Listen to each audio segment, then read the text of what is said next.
जय हिंद स्टूडेंट्स, कैसे हैं आप लोग। मेरा नाम है अमन कुमार और मैं पढ़ा रहा हूं आपको ऑप्टिक्स। ये हमारा ऑप्टिक्स का लेक्चर नंबर 2, जिसमें हम बात करेंगे स्फेरिकल मिरर के बारे में और उससे जुड़ी सारी बातों के बारे में, साथ ही फॉर्मेशन ऑफ इमेज के बारे में।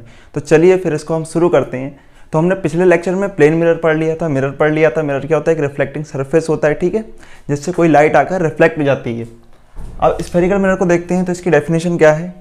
If the reflecting surface of the mirror is curved then the mirror is called spherical mirror. कि अगर हमारे पास कोई ऐसा मिरर है जिसका जो रिफ्लेक्टिंग सरफेस है वो कर्व्ड है, घूमा हुआ है, तो हम उस मिरर को बोलेंगे स्फेरिकल मिरर, ठीक है। अब बेसिकली जो स्फेरिकल मिरर होता है ये पार्ट होता है किसी स्फीयर का, किसी खोखले गोले का या किसी खोखले कांच का। हमारे पास गोला है, ग्लास का, सही स्फीयर है, उसका एक पार्ट है। अब उस पार्ट को हमने काट लिया। तो अगर देखिए मैं आपको दिखाऊं तो अगर हमारे पास एक स्फीयर ये है, ठीक है, यहाँ पर मैं आपको बता दूं ये सर्किल नहीं है, स्फीयर है, ठीक है। तो वो 3D स्ट्रक्चर होता है, ये 2D सर्किल बना सकते हैं इस पर, लेकिन 3D, ठीक है। एक बॉल होती है, एक खोखली सी बॉल समझ लो कांच की, ठीक है। तो इसको क्या करा, इसका एक हिस्सा काट लिया हमने, ठीक है। अब एक हिस्से का इस हिस्से को काट ले तो इसको हटा देते हैं, ठीक है। अब इस हिस्से को काट कर हम इस पर पॉलिश करनी है। तो इस पर पॉलिश करने के दो तरीके हैं, या तो हम इस साइड से पॉलिश कर सकते हैं या इससे, या आउटवर्ड साइड है या इनवर्ट साइड है। तो हम जब पॉलिश करेंगे तो मिरर की प्रॉपर्टीज चेंज हो जाएंगी, क्योंकि अगर इनवर्ट साइड से पॉलिश करी तो आउटवर्ड से रिफ्लेक्शन होगा, आउटवर्ड पर करी तो इनवर्ट से होगा, ठीक है। तो हमें क्या करना है, सबसे पहले हमने रिफ्लेक्टिंग, इसकी डेफिनेशन जो वो है, if the reflecting surface of the mirror is curved, तो यहाँ कर्व्ड सरफेस हमको मिल जाएगा, ठीक है। Then the mirror is called spherical mirror, ठीक है। यहाँ आप कह सकते हैं spherical mirror basically a part of sphere होता है, ठीक है, जिसके हम किसी एक सरफेस पे पॉलिश कर देते हैं और दूसरे को रिफ्लेक्टिंग सरफेस बना देते हैं। तो ये दो तरह का होता है। क्यों होता है दो तरह का? क्योंकि इस पार्ट पर हम दो साइड से पॉलिश कर सकते हैं, ठीक है। तो सबसे पहले हमारे पास आता है कॉनकेव मिरर। अगर हम किसी स्फेरिकल मिरर के जो पार्ट है, स्फेरिकल मिरर है, उसके आउटवर्ड साइड पर पॉलिश कर देते हैं तो उसका इनवर्ड जो हिस्सा होता है, इनवर्ड सरफेस होता है, वो रिफ्लेक्टिंग हो जाता है, ठीक है। तो ऐसे वाले मिरर को हम बोलते हैं कॉनकेव मिरर। समझ में आया आपको? क्या अगर हम किसी स्फेरिकल मिरर के आउटवर्ड साइड पर पॉलिश कर दें, ठीक है, तो उसका इनवर्ट सरफेस है वो रिफ्लेक्टिंग हो जाता है। इस तरह के मिरर को हम बोलते हैं कॉनकेव मिरर। और वहीं अगर हम उस स्फेरिकल मिरर के इनवर्ट साइड पर पॉलिश कर दें तो आउटवर्ड साइड जो है वो हमारी रिफ्लेक्टिंग हो जाती है, जिसको हम बोलते हैं कॉन्वेक्स मिरर, ठीक है। अब इस मिरर को दो नाम से और जानते हैं, अलग अलग एक एक नाम से, ठीक है। वो क्या है कि जो कॉनकेव मिरर होता है, जितनी भी लाइट इस पर आती है, ठीक है, जितनी भी लाइट आएगी ये उसको एक पॉइंट पर फोकस कर देता है, ठीक है। अभी उसकी बात करेंगे हम, वो पॉइंट क्या होगा। एक पॉइंट पर फोकस कर देता है, यानी मिला रहा है। देखिए जितनी लाइट आ रही है मिला रहा है। इसका आप शेप भी देखिए तो इस तरह से रिफ्लेक्टिंग सरफेस, ठीक है, जितनी भी लाइट आ रही है उसको ये मिला रहा है, ठीक है। तो एक जगह पर फोकस कर रहा है लाइट को, तो इसको कह सकते हैं कन्वर्ज कर रहा है, यानी जितनी भी लाइट इस पर इंसिडेंट होगी उसको ये कॉनकेव मिरर कन्वर्ज कर देगा। इस वजह से इसको कन्वर्जेंट मिरर भी कहते हैं। क्या बोलते हैं? कन्वर्जेंट मिरर, ठीक है। तो यहां पर हमें ध्यान रखना है किसे, कॉनकेव मिरर को कन्वर्जेंट मिरर बोल रहे हैं। क्यों बोल रहे हैं? क्योंकि इस पर जितनी भी लाइट इंसिडेंट होगी उस सभी लाइट को ये कन्वर्ज कर देगा किसी एक पॉइंट पर, ठीक है। फिर हम बात करते हैं कॉनकेव मिरर की, कॉन्वेक्स मिरर की। तो इस पर जो भी लाइट इंसिडेंट होगी ये उस लाइट को फैला देगा, ठीक है, डाइवर्ज कर देगा। तो यहां पर ये लाइट इधर चली जाएगी और यहां इधर चली जाएगी, तो ये डाइवर्ज हो जाएगी। इसमें डाइवर्ज करने की वजह से इसको हम बोल देते हैं divergent lens, sorry divergent mirror. Lens की बात हम बाद में करेंगे, ठीक है।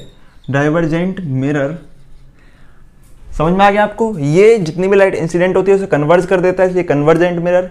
ये डाइवर्ट कर देता है, इसको डाइवर्जेंट मिरर बोलते हैं। अब यहाँ पर हमको ध्यान देना है कि ये रिफ्लेक्शन हुआ कैसे, ठीक है। तो सिंपल जो लॉ हमारे पास प्लेन मिरर के अंदर लगते हैं रिफ्लेक्शन के, वही इसके अंदर लगते हैं, ठीक है। इधर आ जाइए। तो हमारे पास अगर ये प्लेन मिरर है जिसका ऊपर वाला साइड कौन सा है, रिफ्लेक्टिंग, तो देखो क्या कर रहा है, हमें लाइट आएगी, इंसिडेंट रे आई, इस पर इंसिडेंट हुई, इस पॉइंट को हम नॉर्मल बना देंगे और ये सेम उसी एंगल से लौट जाएगी। तो आई और ये आर, तो एंगल दोनों सेम होंगे ना, इस तरह से ही होता है रिफ्लेक्शन, ठीक है। यही बेसिक लॉ है। तो यहाँ पर भी वही हो रहा है। देखिए यहाँ पर क्या कर रहा है, जिस पॉइंट पर आकर ये इंसिडेंट हो रही है उस पर हम क्या बनाएंगे, नॉर्मल। अब नॉर्मल क्या होता है, सरफेस पर होता है परपेंडिकुलर। तो इस सरफेस के परपेंडिकुलर नॉर्मल ये ड्रॉ होगा, ठीक है। तो जितने एंगल से आई उतने से चली गई, इसलिए ये ऊपर नहीं गई, ठीक है, क्योंकि इसका नॉर्मल के साथ इधर एंगल बनेगा ना कि उधर, ठीक है।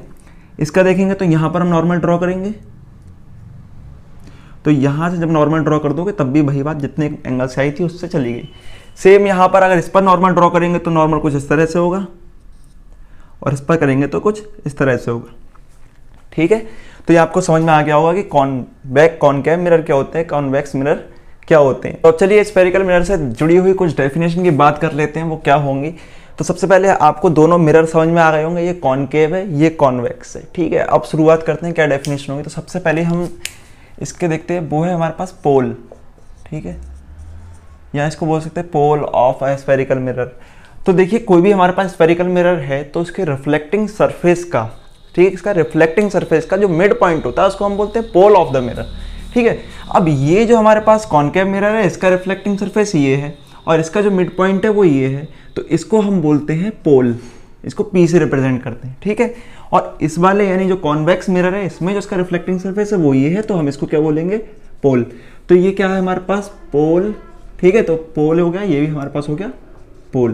तो अगर पोल की डेफिनेशन कोई पूछे तो बड़ा सिंपल सा है, ये हो जाएगा क्या, mid point of reflecting surface of the spherical mirror, ठीक है। तो वैसे कोई डेफिनेशन आपको एनडीए में तो पूछता नहीं है, लेकिन फिर भी आपको पता रहना चाहिए कि mid point of the reflecting surface of the spherical mirror क्या होगा आपका, पोल। तो इतना पोल बड़ा सिंपल सा समझ में आ गया होगा, ठीक है। सेकंड चलते हैं हम, सेंटर ऑफ कर्वेचर पर। तो सेंटर ऑफ कर्वेचर क्या होता है, ठीक है। अब कर्वेचर क्या है, जो स्फीयर जिससे हमने इस मिरर को काटा था, या कोई भी ऐसे इमेजिनरी स्फीयर हो सकता है कि हो सकता है हमने काटा ही ना हो, हमने तो केवल कांच से ही बना लिया हो, ठीक है। अब कांच से ये बनाया होगा तो ऐसा लग रहा है कि किसी स्फीयर का पार्ट है, तो वो कोई एक इमेजिनरी स्फीयर रहा होगा जिसका ये पार्ट है, या हो सकता है रियलिटी में हमने किसी स्फीयर से ही इसको कट किया हो, ठीक है। अब किसी स्फीयर से अगर आपने कट किया है तो स्फीयर, पहले आप समझ में आ गया कि सर्किल और स्फीयर में अंतर क्या है, ठीक है, पर दोनों में सेंटर होता है। अब जो स्फीयर है, स्फीयर का जो सेंटर होगा वो उस कर्वेचर का सेंटर होगा, क्योंकि स्फीयर भी एक कर्वेचर है, ठीक है। तो इसका हम कहाँ से सेंटर निकाल सकते हैं, अब इसका सेंटर तो पता नहीं, तो हमने जिस इमेजिनरी स्फीयर का इसको पार्ट मान लिया है या जिस स्फीयर से इसको काटा था। तो अब सेंटर ऑफ कर्वेचर की हम डेफिनेशन देख लें तो क्या बोलेंगे, centre of curvature of the spherical mirror is the centre of that imaginary sphere of which it is a part, ठीक है, या of which it is a part. तो अब क्या हो जाएगा, जिसका ये पार्ट है भैया, जिससे काट लिया था हमने, जिसका हिस्सा बना लिया था, उस स्फीयर का जो सेंटर होगा उसे हम बोलेंगे सेंटर ऑफ कर्वेचर, ठीक है। तो डेफिनेशन भी लिख सकते हैं, तो यह हो जाएगा centre of curvature of the spherical mirror is the center of that imaginary sphere of which it is a part। तो इतना आपको क्लियर हो गया। अब देखिए यहाँ पर हमारे लिए डेफिनेशन तो मिल गई, तो ये कहाँ मिलेगा, अच्छा अब देखिए इसको क्या मैं इस तरीके से एक स्फीयर से काटा गया होगा इसको, बिल्कुल, तो उसका जो सेंटर होगा वो हमको यहाँ मिलेगा, तो इसका सेंटर ऑफ कर्वेचर क्या हो जाएगा इधर, जिसको हम सी से रिप्रेजेंट करते हैं। सेंटर ऑफ कर्वेचर को हम किससे रिप्रेजेंट करते हैं, सी से, और इसको हमने किससे किया था रिप्रेजेंट, पोल को पी से, ठीक है, तो ध्यान रखना है इसको। अच्छा अब इसका सेंटर ऑफ कर्वेचर किधर, राइट साइड में मिलेगा, तो क्योंकि ये सर्किल जो हमारे पास स्फीयर है वो उधर को ड्रॉ होगा, उधर बना होगा, तो यहाँ पर हम कर देते हैं सी, ठीक है। तो ये हो गया हमारे पास सेंटर ऑफ कर्वेचर, ठीक है। तो आगे देखिए, अब चलते हैं हम यहाँ पर रेडियस ऑफ कर्वेचर की बात कर लेते हैं इसके संग में ही। रेडियस ऑफ कर्वेचर, अब जैसा मैंने आपको बताया कि ये जो हमारे पास दोनों कॉन्वेक्स या कॉनकेव यानी स्फेरिकल मिरर है वो किसी स्फीयर के पार्ट है। अब जब ये स्फीयर के पार्ट है तो उस स्फीयर की कोई रेडियस होगी, ठीक है, तो उसकी जो रेडियस होगी वही इनकी रेडियस होगी, क्योंकि ये उसी के पार्ट हैं। क्योंकि हम देखें तो जो सेंटर से हम कोई भी लाइन ड्रॉ कर दें हम उसके स्फीयर के सरफेस पर, तो वो सभी हमारे क्या होंगे, रेडियस।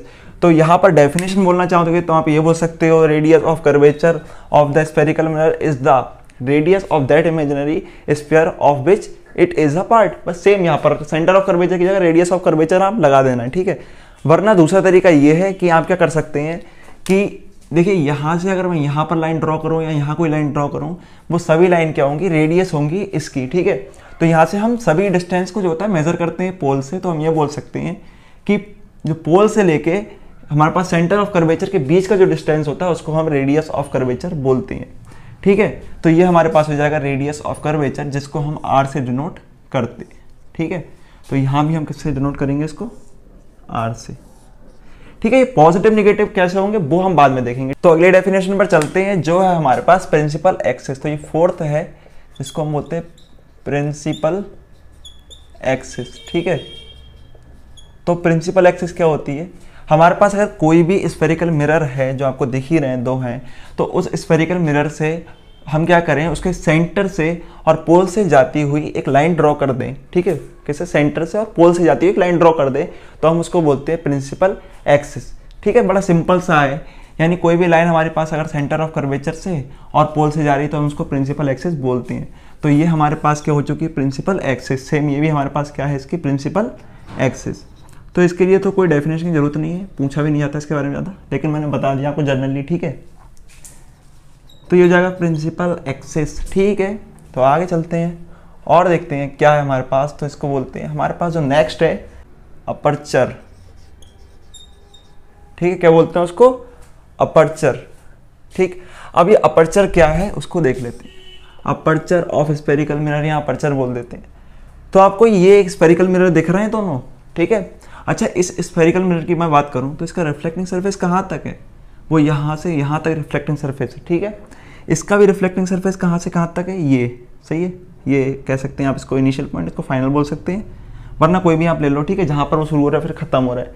तो ये क्या है, इसके जो हमारे पास इसका रिफ्लेक्टिंग सरफेस है उसके पॉइंट है, ठीक है, या एंड है इसके, ठीक। तो इसके रिफ्लेक्टिंग सरफेस का जो डायामीटर होगा, अगर मैं इधर से एक लाइन ड्रॉ कर दूं, ठीक है, काफ़ी गंदी सी लाइन ड्रॉ करी है, इसको करते हैं रब और दोबारा से बनाते हैं, ठीक है, कोई बात नहीं। हमारी गंदी सी आर्ट के लिए आप एक लाइक दे सकते हैं।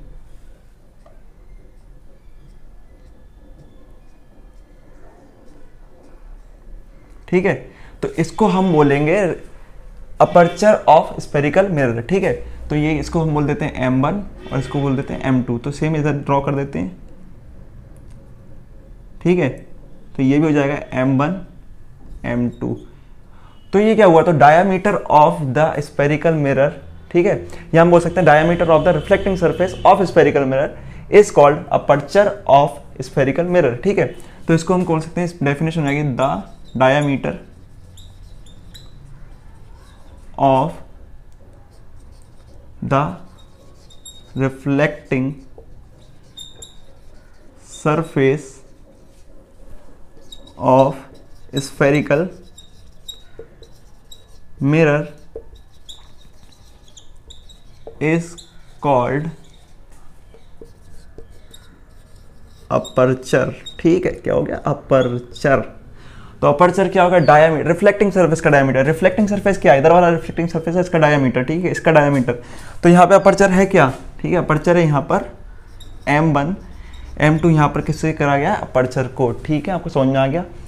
अब नेक्स्ट अगर हम चलें तो हमारे पास मैंने इसको थर्ड कर दिया, इसको करते फिफ्थ और सिक्स्थ, जो हमारे पास है फोकस, ठीक है। तो फोकस थोड़ा डिटेल में पढ़ने का है, तो इसके लिए मुझे इसको रब करना पड़ेगा ताकि हम अच्छे से उसको समझ सकें। तो पहले रब करते हैं इसको।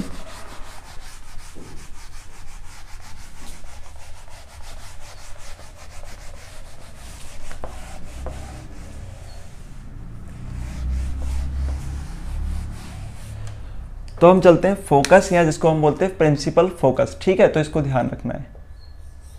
तो ये हो गया प्रिंसिपल फोकस, ठीक है। तो प्रिंसिपल फोकस निकालने का एक बहुत ही सीधा तरीका है क्या, अगर हम लाइट रेज को इंसिडेंट करेंगे पैरेलली प्रिंसिपल एक्सिस के, तो वो लाइट रेज उससे रिफ्लेक्शन के बाद कहाँ पर जाएंगी या किस पॉइंट पर मिलेंगी या कहीं से आती हुई दिखेंगी, तो उस पॉइंट को हम बोलेंगे फोकस। कैसे करेंगे तो देखते हैं। सबसे पहले कॉनकेव मिरर के अंदर अगर हमारे पास प्रिंसिपल एक्सिस के पैरेलल कोई लाइट रे आती हैं, तो ये लाइट रेज रिफ्लेक्शन के बाद प्रिंसिपल एक्सिस के ही किसी पॉइंट से होकर जाती हैं और सभी लाइट रेज सेम पॉइंट से होकर जाती हैं। इस पॉइंट को हम बोलते हैं प्रिंसिपल फोकस। ठीक है, प्रिंसिपल फोकस या नॉर्मल फोकस। तो क्या होगा, अगर अब लाइट रे कोई भी पैरेलल आ रही है प्रिंसिपल एक्सिस के, तो वो कॉनकेव मिरर से रिफ्लेक्शन के बाद प्रिंसिपल एक्सिस के ही किसी पॉइंट से होकर जाएंगी या किसी पॉइंट पर मिलेंगी। ठीक है, तो इस पॉइंट को हम बोलते हैं प्रिंसिपल फोकस। अब यहाँ बात करते हैं। ठीक है, तो इसमें लाइट रेज आ रही है पैरेलल। ठीक, अब ये जो लाइट रेज है वो पैरेलल आने के बाद आपको पता क्या हो जाएगा, ये डाइवर्जेंट मिरर है, ये कन्वर्जेंट तो इसमें मिला दिया। अब डाइवर्जेंट मिरर है तो ये तो जो हमारे पास लाइट रेज उनको फैला देगा। तो ये लाइट रेज देखिए जब फैल रही है आगे तो कहीं नहीं मिल रही है। ठीक है, तो हमको ऐसा लगेगा कि ये लाइट रेज यहाँ से आ रही हैं। यहाँ एक खड़ा था कोई बंदा, उसको लगा यहाँ से आ रही है, कहाँ से, पीछे से। उसको इन लगा यहाँ से आ रही है, उसको लगा पीछे से आ रही हैं। तो उसने कहा पीछे देखो, पीछे, तो पीछे देखा तो पीछे मिली। ठीक है, तो लाइट रेज कहाँ से आती है, मिली पीछे से। तो यहाँ पर अगर आप देखें तो लाइट रेज यहाँ पर एक्चुअली मिल नहीं रही है ना, आ रही हैं। ठीक है, यहाँ पर आती हुई अपीयर हो रही है। तो इसको हम बोल देंगे कॉन्वेक्स मिरर का फोकस या प्रिंसिपल फोकस। तो यहाँ पर हमने क्या देखा, कॉनकेव मिरर में जो पैरेलल लाइंस आती है प्रिंसिपल एक्सिस के, वो रियलिटी में मिलती हैं किसी पॉइंट पर प्रिंसिपल एक्सिस के। और यहाँ पर अगर कॉन्वेक्स मिरर में देखेंगे तो वो लाइट रेज हैं वो हमें किसी पॉइंट से आती हुई अपीयर होती हैं, लगता है कि आ रही हैं लेकिन एक्चुअली आती नहीं है। ठीक है, तो इसको हम बोलते हैं क्या, फोकस या प्रिंसिपल फोकस। अब मैं आपसे पूछता हूँ कौन सा फोकस इसमें से इमेजिनरी है और कौन सा रियल है, बता सकते हैं आप? तो यहाँ पर ये जो फोकस है वो कैसा है, जो हमारे पास ये फोकस है वो रियल है। क्यों? क्योंकि यहाँ पर जो लाइट रेज है वो रियलिटी मिली है। ठीक है, अपीयर नहीं हो रही, मिल रही है। तो ये हमारे पास हो गया रियल फोकस। तो आप ये भी बोल सकते हैं कि इसके अंदर जो ये फोकस होता है क्या होता है, रियल फोकस, रियल फोकस। और यहाँ जो क्या हो रहा है, लाइट रेज अपीयर हो रही है, मिल नहीं रही है। ठीक है, तो इसको हम बोलेंगे क्या, इमेजिनरी फोकस, फोकस। ठीक है, तो हमारे पास आपको दोनों समझ में आ गए, इमेजिनरी फोकस और रियल फोकस। एक सिंपल सी डेफिनेशन है वो हम देख लेते हैं। Principal focus of a spherical mirror is a point, यहाँ मिरर कर लेंगे। ठीक है, स्फेरिकल मिरर इज, एक minute, mirror is a point on the principal axis of the mirror at which the light rays coming parallel to principal axis after reflection actually meet or appear to meet। ठीक है, तो हमारे पास ऐसा point है principal axis पर जिस पर हमें या तो लाइट रेज जो उसके पैरेलल आ रही हैं वो हमें उस पर मिलती हुई हैं पता चलेंगी। ठीक है, ऐसा होगा मिल रही हैं या हमको लगेगा कि वहाँ से मिल रही हैं, यानी एक्चुअली मीट और अपीयर टू मीट। अब ये एक्चुअली मीट किसके लिए है, वो कॉन्वेक्स के लिए, कॉनकेव के लिए, और जो अपीयर टू मीट है वो किसके लिए, कॉन्वेक्स के लिए। तो कंबाइंड डेफिनेशन है, आपको डेफिनेशन लिखनी नहीं होती, इसलिए कोई ज़्यादा चिंता की बात भी नहीं है। अब चलिए आगे हम क्या करते हैं, देखते हैं फोकल लेंथ को। तो फोकल लेंथ क्या होती है उसको देखें। चलिए अब हम करते हैं फोकल लेंथ को। तो फोकल लेंथ क्या है, फोकल लेंथ तो सिंपल सा, जैसे हमने रेडियस और कर्वेचर निकाल लिया था ना, वैसे इसको भी निकाल सकते हैं। तो फोकल लेंथ क्या होती है, पोल से फोकस के बीच का जो डिस्टेंस होता है उसको हम बोलते हैं फोकल लेंथ, स्मॉल एफ से डिनोट करते हैं इसको। ठीक है, तो ये हमारे पास हो गई फोकल लेंथ। तो फोकल लेंथ बड़ा सिंपल सा है, डिस्टेंस बिटवीन पोल और principal focus is called focal length. इसको रिप्रेजेंट करते हैं हम स्मॉल एफ से। तो ये आपको ध्यान रखना है, किसका पॉजिटिव होगा किसका निगेटिव होगी फोकल लेंथ, वो आगे बात करेंगे। अब हमारे पास एक लास्ट हेडिंग है, वो है हमारे पास फोकल प्लेन। तो 8th अगर हम देखें तो वो हमारे पास है फोकल प्लेन। अब ये फोकल प्लेन क्या होता है, मे भी मुझे लगता है कई सारे बच्चों ने पढ़ा होगा फोकल प्लेन क्या होता है। तो अगर हमारे पास प्लेन आपको समझ में आता है पहले क्या है, ठीक है, एक 2D सरफेस होगा प्लेन। अब अगर हम कोई एक प्लेन ड्रॉ करें फोकस से जाता हुआ, ठीक है, अगर फोकस से जाता हुआ एक प्लेन ड्रॉ कर दें जो परपेंडिकुलर हो प्रिंसिपल एक्सिस के, तो एक ऐसे प्लेन को हम बोलते हैं फोकल प्लेन। यानी फोकस से जाता हुआ और प्रिंसिपल एक्सिस पर परपेंडिकुलर जो प्लेन होता है उसको हम बोलते हैं फोकल प्लेन। तो ये जो हमारे पास है या जो ये हमारे पास है वो क्या है, फोकल प्लेन। ठीक है, फोकल प्लेन। समझ में आ गया आपको? प्रिंसिपल एक्सिस से जाता हुआ, सॉरी फोकस से जाता हुआ, प्रिंसिपल फोकस से जाता हुआ और प्रिंसिपल एक्सिस के परपेंडिकुलर जो प्लेन होता है उसे हम फोकल प्लेन बोलते हैं। ठीक है, अब यहाँ पर हमको क्यों बनाया फोकल प्लेन, फायदा क्या है इसका, ऐसे बना लिया मजे में? नहीं, अभी हमने देखा अगर लाइट रेज प्रिंसिपल एक्सिस के पैरेलल आती हैं तो वो फोकस पर जाकर मिलती हैं। ठीक है, समझ में आ गया आपको? अब ये फोकस पर जाकर मिल गई, ठीक है, पर ये अगर लाइट रेज आपस में पैरेलल आए पर प्रिंसिपल एक्सिस के पैरेलल ना आए तब क्या होगा, तब ये कहाँ पर मिलेंगी? तो अगर ऐसा कभी भी होता है जब लाइट रेज पैरेलल आपस में आती हैं पर प्रिंसिपल एक्सिस के नहीं आती हैं पैरेलल, जैसे ये सिंपल सा हम एग्जांपल ले लेते हैं, इसका फोकस हो गया, यहाँ से एक फोकल प्लेन जा रहा होगा। ठीक है, अब ये ऐसे लाइट रेज दो आ रही हैं, ठीक, और ये लाइट रेज क्या हो गया, आपस में पैरेलल है पर प्रिंसिपल एक्सिस के पैरेलल नहीं है। तो ये लाइट रेज रिफ्लेक्शन के बाद, जैसे यहाँ अगर मैं रिफ्लेक्शन करूँ तो इसके रिफ्लेक्शन के बाद कहाँ से होकर जाती हैं, या किस पॉइंट पर आके मिलेंगी, ये मिलेंगी फोकल प्लेन पर। तो अभी यहाँ कहाँ पर मिली आपको दिख रहा है, फोकल प्लेन पर। ठीक है, तो सेम अगर हम इसमें ड्रॉ करेंगे, हमारे पास इस तरह से कोई लाइट रेज आती हैं जो कि कैसी हैं, आपस में तो पैरेलल हैं पर वो प्रिंसिपल एक्सिस के पैरेलल नहीं हैं। तो ये क्या हो जाएगी, ये इस तरीके से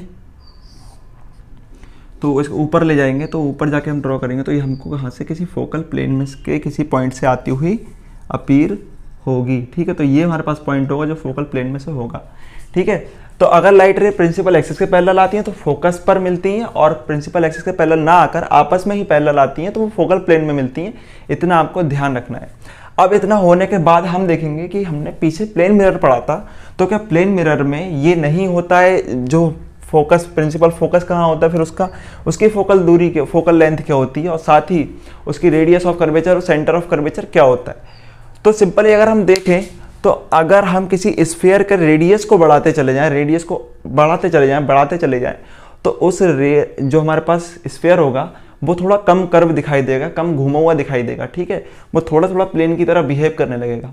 और वहीं अगर हम उसका एक छोटा पार्ट काट लेते हैं तो वो थोड़ा प्लेन जैसा ही दिखेगा हमें।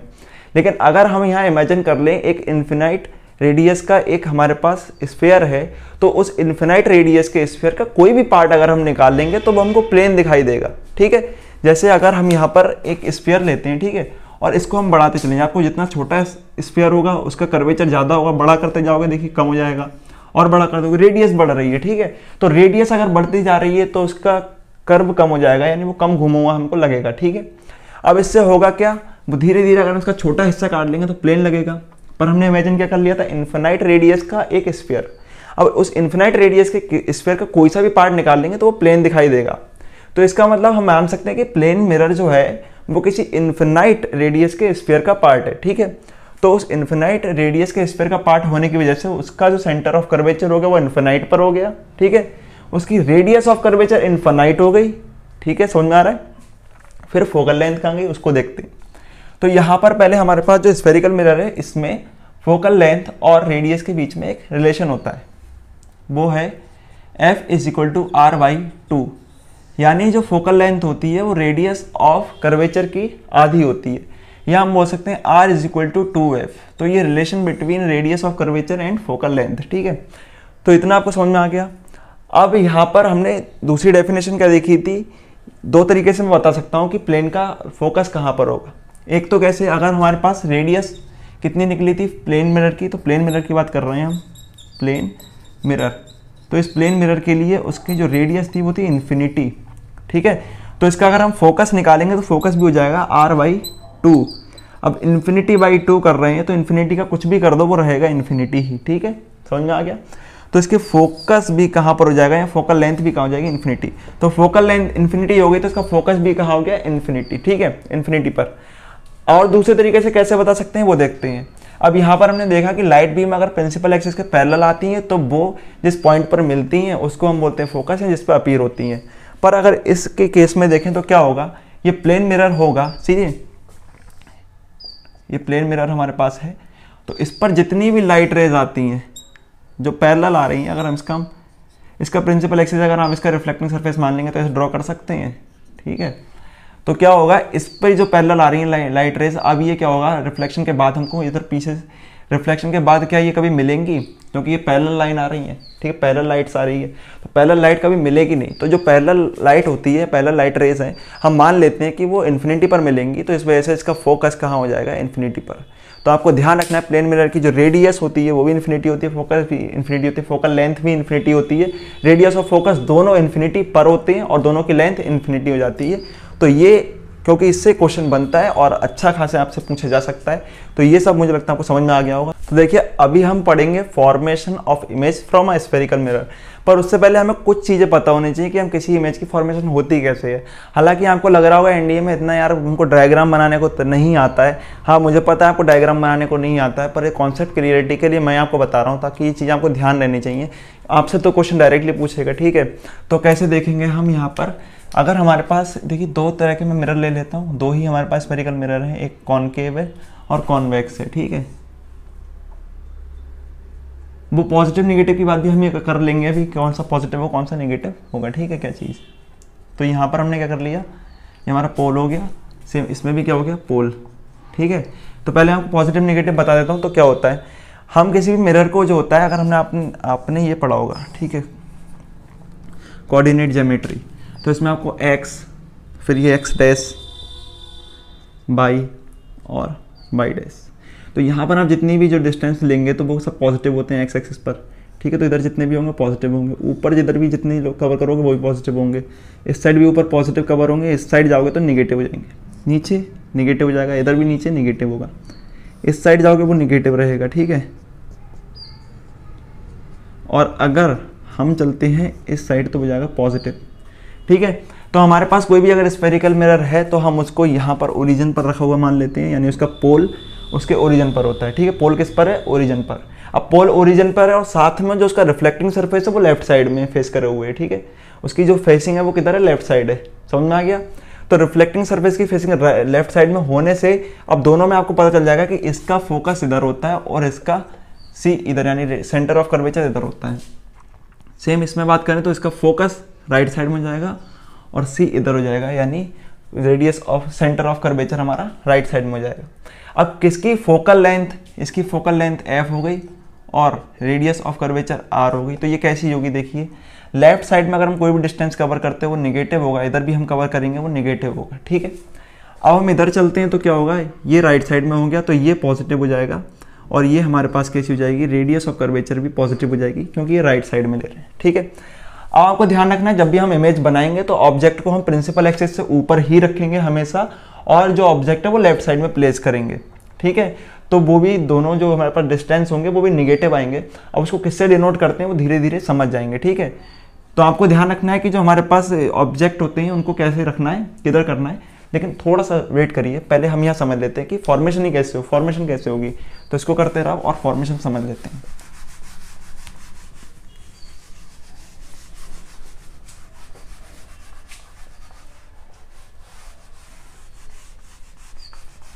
ठीक है, तो देखिए यहाँ पर हमारे पास क्या है, अगर हमारे पास कोई भी एक स्फेरिकल मिरर है तो कोई भी लाइट रे अगर पैरेलल आती है प्रिंसिपल एक्सिस के तो वो फोकस पर मिलती है या फोकस से हमको आती हुई लगेगी।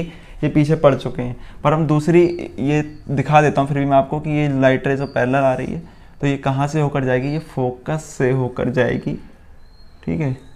किसमें, जो हमारे पास कॉनकेव मिरर है उसमें तो फोकस से होकर जाएगी, पर अगर हमारे पास कॉन्वेक्स मिरर है तो यहाँ हमें केवल फोकस से आती हुई अपीयर होगी, ठीक है। तो ऐसा लग रहा है कि ये फोकस से आ रही है पर एक्चुअली ये आ नहीं रही है, ठीक है। तो ये यहाँ हुई तो ये इधर निकल गई, ठीक है। इतना आपको समझ में आ गया। तो पहला तो इस तरीके से हम ड्रॉ करेंगे।